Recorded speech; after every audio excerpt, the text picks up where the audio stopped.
So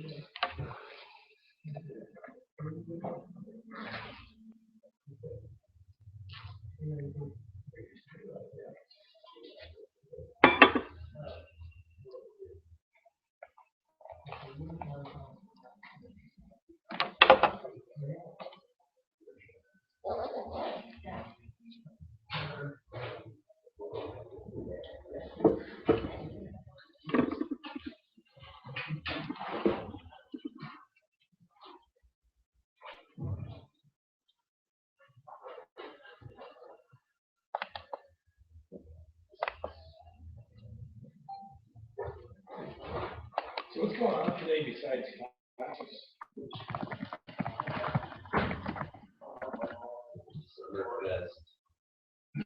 There's a Democratic debate tonight. Democratic debate. I'm just wondering why in my 9 o'clock class there was 36 people registered, 6 people showed up. I mean, it's not bad in this class because there's only about 15 people registered, 6 people show up. So I was practically about 500 here. 87 people should be showing up. I think it's because some of the departments have to hand in their MPP posters today, and the 9 o'clock class is a 4,000 level class, so it's almost all seniors. In fact, I'm pretty sure most everybody that was in the room was a junior. And like, you know, they don't all come to lecture, but there's usually more than this. Anyway, is you guys working on the lab this week? Is there anybody that has not yet started the lab this week? You guys have not yet started the lab yet? Okay. It is not difficult, but it does take time. And the software we're using to do that lab is only available on the computers in 105, so just make sure you schedule enough time. Design, but it doesn't by any laws of physics. If you know the IP address of it, remote desktop, I believe, will work as long as you have a valid login to that computer. But then if somebody else sits down at the computer, wheels the mouse, and logs in, it'll keep you out. So they're not intended. They can't have 2 users logged in at once. But I know that I remote desktop into the computer that's on my desk, and it's figured exactly, so it should work. You could put an out of words that You get to know. I guess no, like if the lab is closing, for example, you could potentially, you know, I'll let them know. I'm probably going to be there until the update clock at night. okay. To go and join. So we have one guy that's probably going to be there till 8 o'clock at night, and we can, you know, we can work it out with PAs and the other lab monitors to make sure that you guys get access to use the computers as long as you say all you're going to do is use computers. So you're not going to go, you know, machine at the top of weapon or something like that. Not going to go light anything on fire. All right, programmable logic controllers, PLCs. And although there's newer technology that's coming out in the last 5-10 years that you'll see coming up, and you'll see dedicated microprocessors doing control loops. If you go out in industry today, in factories that are operating today, you'll find that almost all of them operate with some collection of PLCs and programmable logic controllers. And so maybe 20 years from now, you'll see that this technology has been replaced with microprocessors, other technologies. This is still very relevant, very much out there in the field. I've taught entire classes on PLC programming and PLC debugging, and you don't want to take one of those classes. You don't have to. In fact, you don't want to teach one of those classes if you don't have to. And so what we're going to do today is we're just going to talk very high-level abstraction, things that go into understanding a PLC program. You get to do some programming in the lab using the PLC emulator. And that emulator is specifically the one that this book that I have here talks about also. This book talks about the PLC itself. We're emulating, I believe, the 500 series Al Bradley. 500 or 5,000. Who's log in? Use it. Anyway, Doesn't matter. They're very similar to each other. This is probably the best book out there on programming PLCs. It's got the very high abstraction of what you need to know, what's going on. And it delves down into detail of how a particular control really works. One of the things that you may not be immediately clear to you, so your CNC machine tools, for example, are primarily controls with PLCs in the background. So the interface you see is a custom interface, but there's ladder logic going on in the background. So the programming that we talk about in PLCs is called ladder logic. It's the programming logic, right? It's not really a programming language, but the whole idea here is that as you go through the program,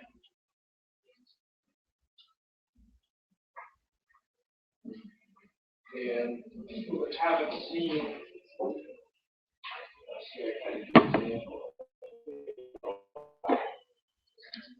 example of a ladder as we go through here. And so what I'm looking at is this part right over here. Maybe. You see that all right? And so we've got these rungs on the ladder as we go up here, so that's why they call it ladder logic. And so what it's saying here is that there's a source A that is doing something up here, and when that gives an output signal, it will latch in another output over here. So it's reading some information in, putting some information out, and then it finishes that line. It comes down here and it reads some information in, it puts something out. Here it's checking to see if some switches are either open or closed, and it's turning something on. So every rung in the ladder will have some input information and some output information. The thing that's important to understand about these ladders as they go is that they're always read sequentially. So it always looks at this rung before it does this one. So it can't care about anything that's in this, the state of anything in this rung here until this one has completed itself. So it steps through this. And because of the way they design these and build them, it may step through the entire program 100 times in a second. So it does this very fast. But you have to remember that it's sequential. So something that you turn on here won't necessarily be registered at the same instant that you turn it on. As we go through here.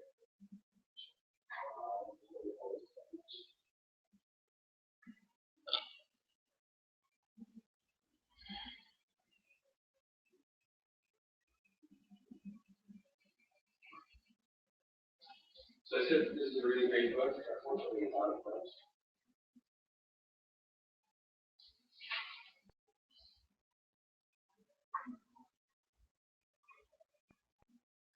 So who started the lab already? What did you guys do at the beginning of the lab? So nobody's finishing it, have they? Yeah, okay. So what did you guys do at the start of the lab?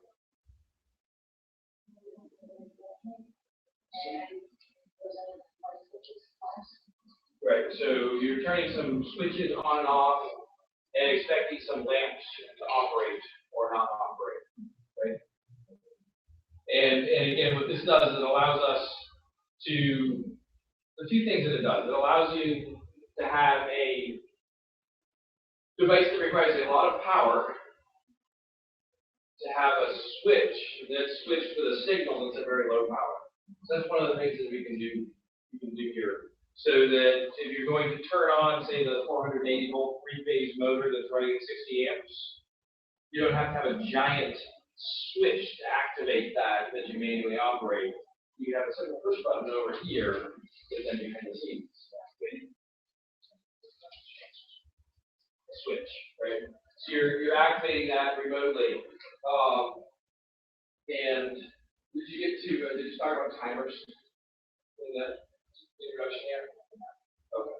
So the other thing is these are really good at, they're really good at keeping time and counting. And so what you'll see as you go through here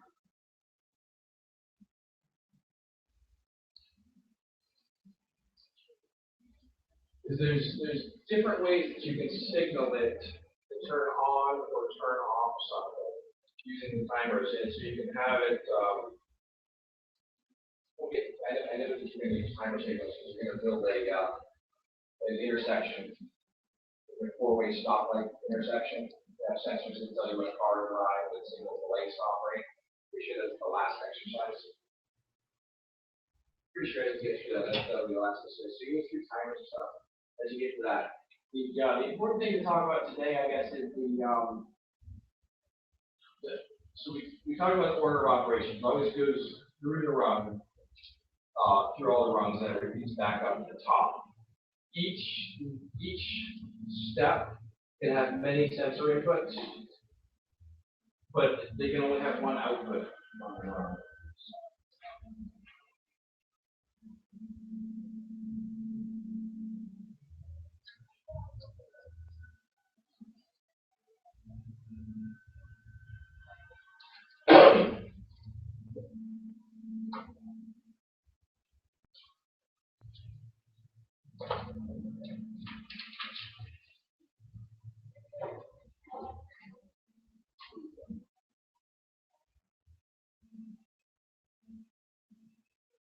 Okay, so on a line like this, so it's taking some input. It's checking the state of whatever is at C5.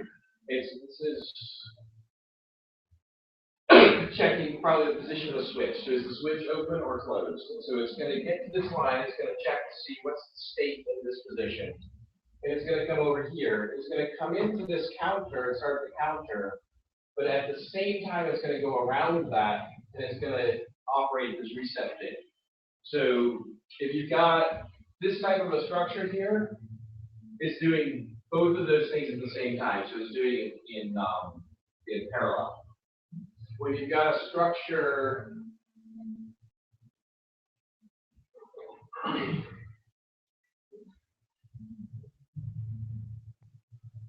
like this here, it doesn't care about the state of these two until the state of this one is true.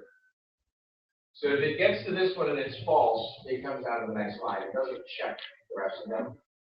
So you can have ands or logic. So it allows you to do, if you do parallel, you've got or.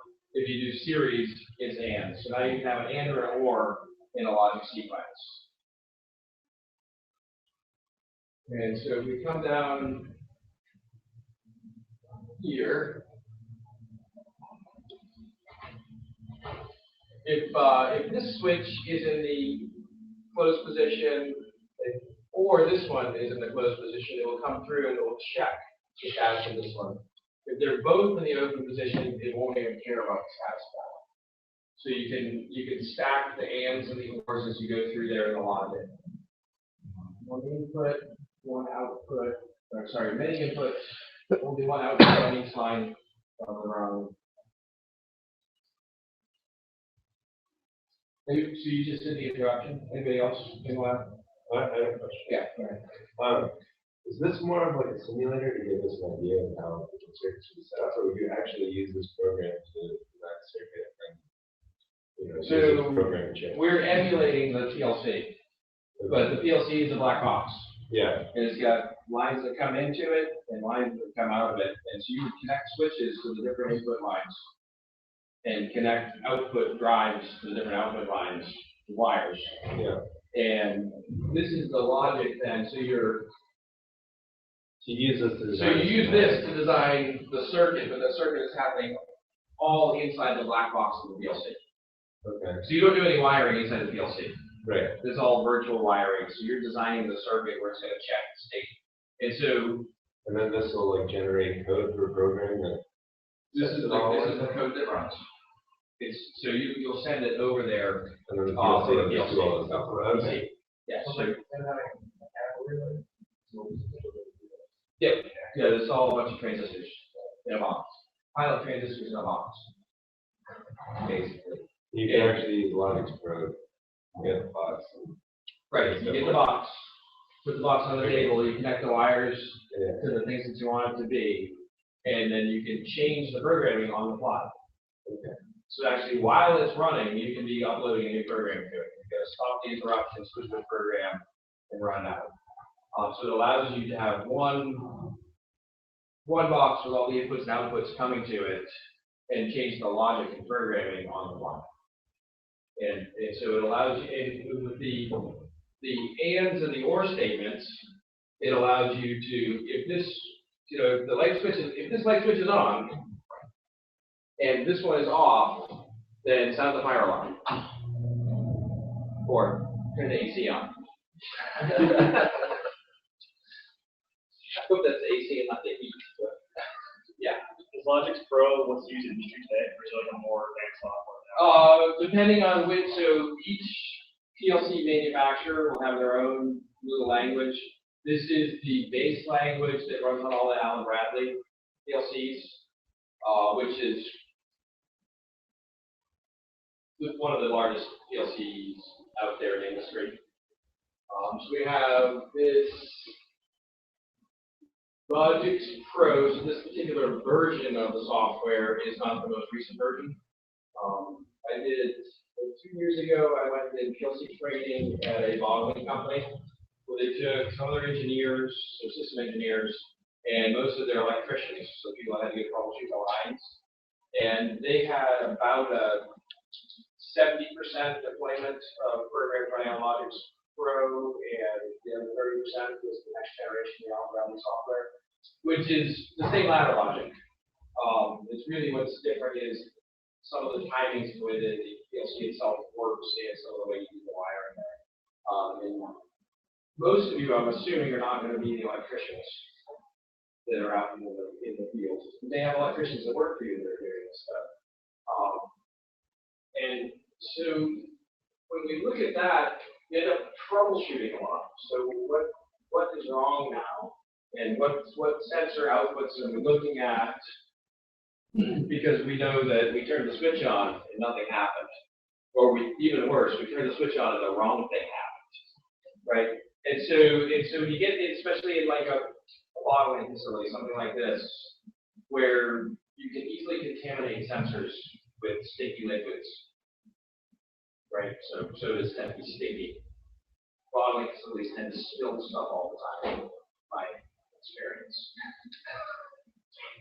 And so you can get a contaminated stick sensor. So if it's a limit switch, maybe the limit switch trips on, but then the bottle moves by and it never comes back off. Right? And so a lot of what we do in those kind of classes is train the electricians to look at the signal that the PLC state, and then from there go check the physical sensor. Yeah, so it allows you, again, to reprogram, recontrol. The Haas machines, they run PLCs on the inside of the controllers. There's a PLC in there. They don't give you direct access to access the ladder logic in there. If you're running a CNC machine tool that has a Linux control, a band control, or a Siemens control, both of those controllers actually allow you to have back-end access to the ladder logic. So you can actually change the dynamics of how the machine is thinking about its internal logic. Hard to know whether that's a good thing or a bad thing. You can also break it here. Any other questions to it? So you guys started the lab? Just the intro part, or have you gone further in? What did you do at exercise two?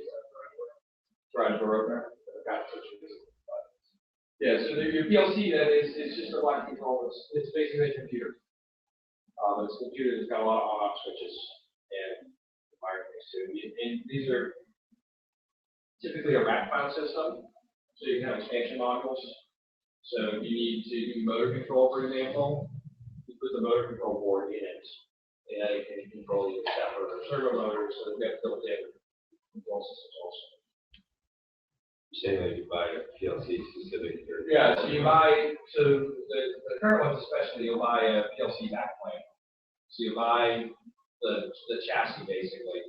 You'll buy a motherboard for it, just like you would for a computer. And that motherboard, that is the PLC, that's where all the module programs are running. And then you'll have a digital input module, a digital I/O module, an analog I/O module, a motor controller, quadrature encoder I/O module, input module. So different things like that, that just plug into that plane. You configure the PLC and the software to know that these things are connected to it. It's number one, it's input number one. So they all have independent addresses so that you can go in there and use any of those things. And then those modules, if you wire them on and you let the magic smoke out, the modules are replaceable. And you can put new ones in, so it makes the system a little bit more, I don't really want to say redundant, but fault tolerant in the fact that you can replace components as opposed to replacing the whole system. What's that?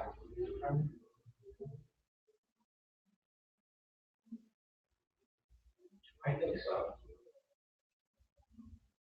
So by the time you guys are done with the lab exercise for this week, you'll be able to do enough ladder logic to make simple control systems. And again, the interface, the software interface for the different PLC manufacturers is going to be different. But the steps, the ladders, and the logic behind the ladders is pretty much the same regardless of which one you use. So you can do that.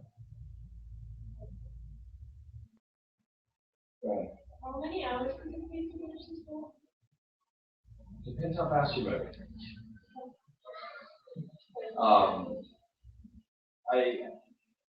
What's your perspective? We spent about 2.5 hours yesterday getting through the introduction and the very first exercise on the board, so we're on exercise 1 and It gets better.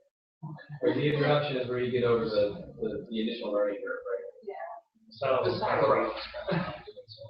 What's that? the silo box would go on. Okay, pretty rough. So, did we say we're expecting that to be done this week, or? Tomorrow. We can extend it for another week. I mean, this is the last scheduled lab activity. Just remember that you also need to work on the programming problems in the spring. So I mean, I'm good with extending it. We don't have to have them all done tomorrow. As long as it doesn't mean everybody waits until next Friday to start doing it again. So that's really the only risk with work expands for all the hours that are allotted to it. So if you do fewer hours, it takes less time. It's better like that you're helpful. Yeah. Okay. Yeah. So we'll definitely push it out until the end of next week for the due date on this. And we can spend some more time Tuesday next week, right? We have class on Tuesday. You guys know we have class Tuesday next week. It's his fault. I wasn't going to come. He told me we had class on Tuesday next week. Tuesday is a Monday schedule next week. I didn't know that at all.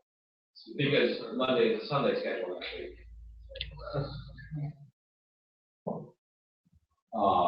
So we can go through, actually, you know what we'll do for next Tuesday is we'll get one of those modules open and we'll go through some of them. Remote desktop and on computers. To make sure that we can get there and go through it and work through some of the problems too. You said you have a silo one in line, was that the last one? Yeah, it's the last one. Okay. It's just because program, so you can set it up like when you trigger full sensors and it moves on, or you can resensor program. Okay. Yeah, so we'll just Yeah, those moving it on. so when we move it on, we'll put it down.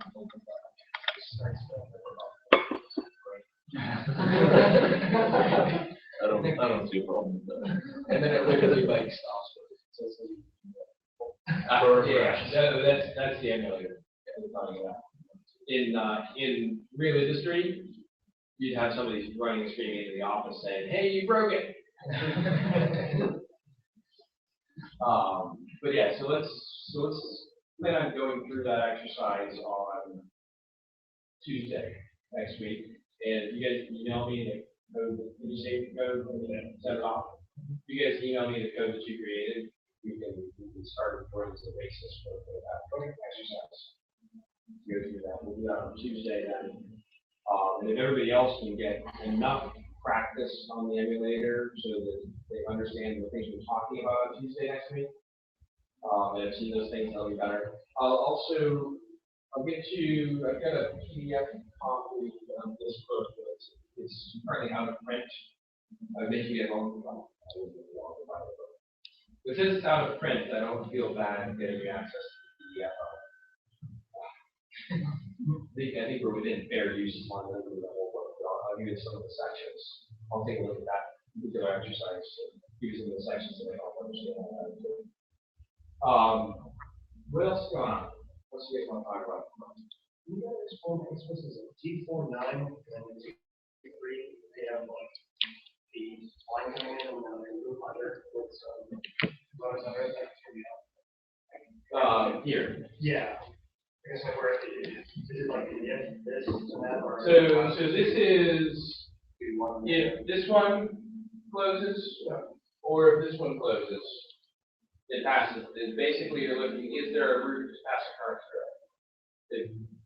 So if you had, if you did it with like light switches, you have a light switch here, a light switch here, and you've got incoming signal to both of those light switches and outgoing from both of them comes over here. So if either of them is closed, it'll pass the current. Whereas if you put them here, so this is if either 49 or the O or Q, O3, Q3, I guess, right?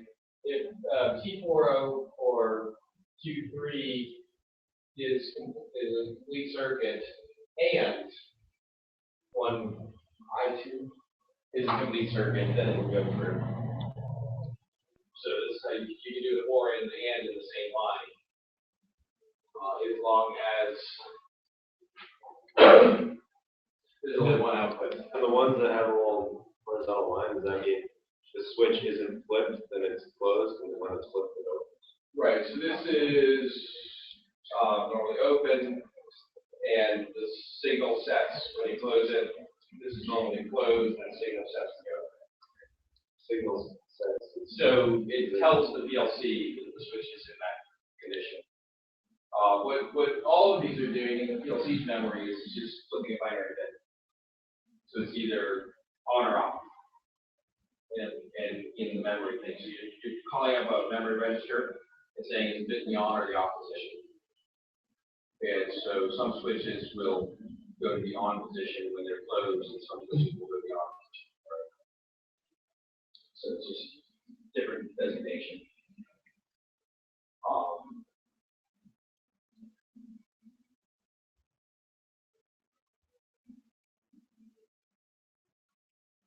Anything else?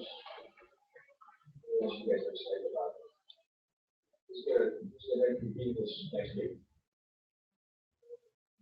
Have you been practicing? Not since yesterday. Shit, I need some issues.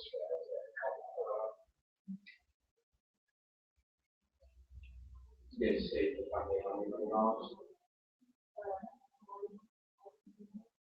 per year. Get down $1 million right on the floor and switch out. He said he would pick it up. So you can go. There should be a finder's fee. It's only $1 million changes. Right. They made proposed changes with estimated impact of $1 million. It's pretty cool, man. What do you guys think? Building airplane brakes and going 737.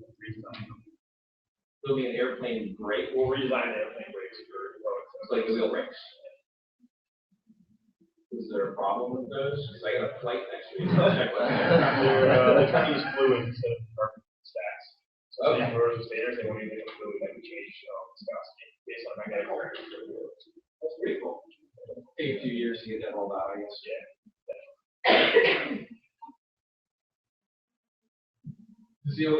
All the other seniors in the class are working on the poster now.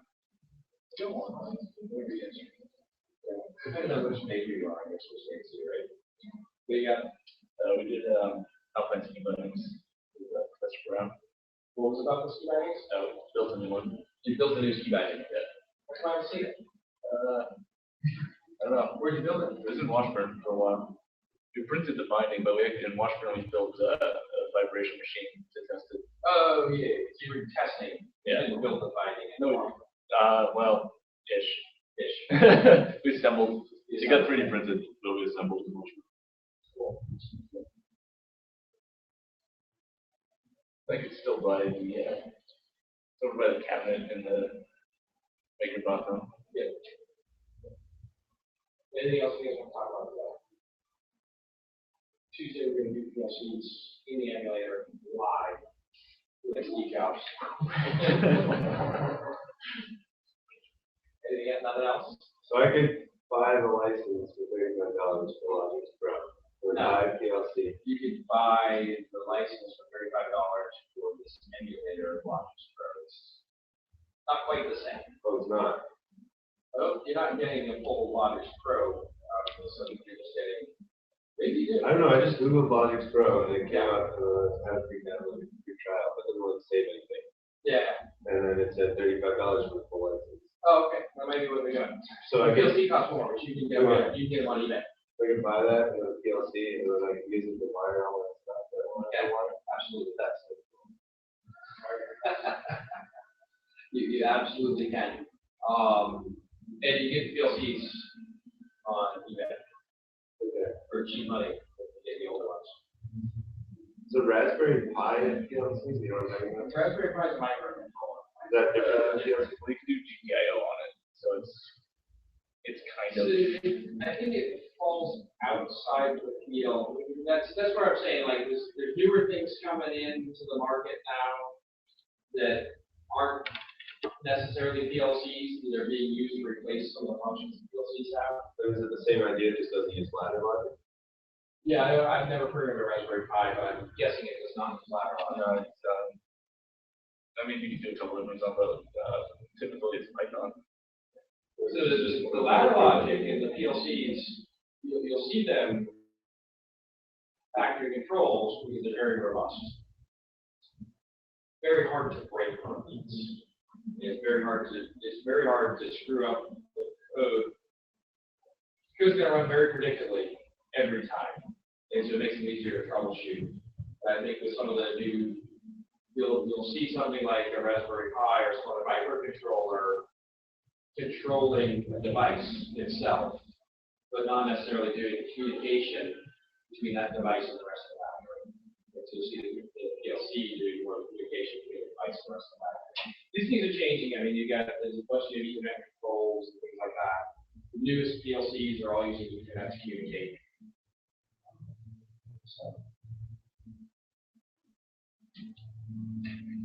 Excellent. I see we'll go to the next one.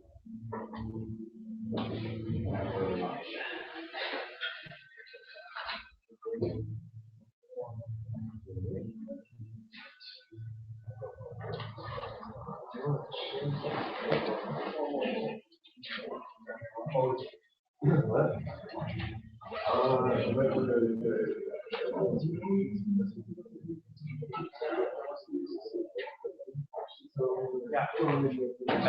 like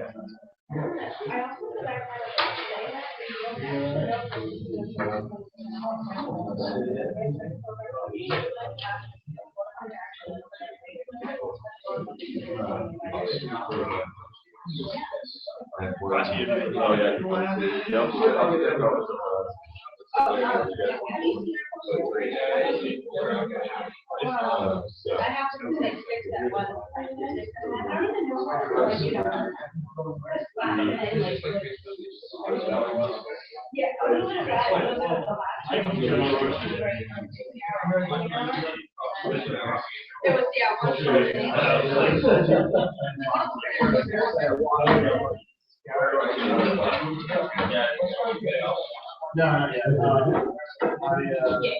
it was,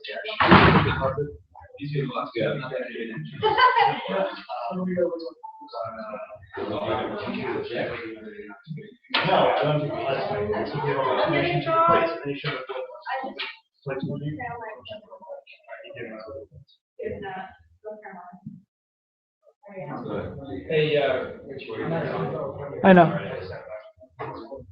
I'm just looking, hold on. What if it bounces like an Yeah. Well, they're those. And Oregon, just online for me for us.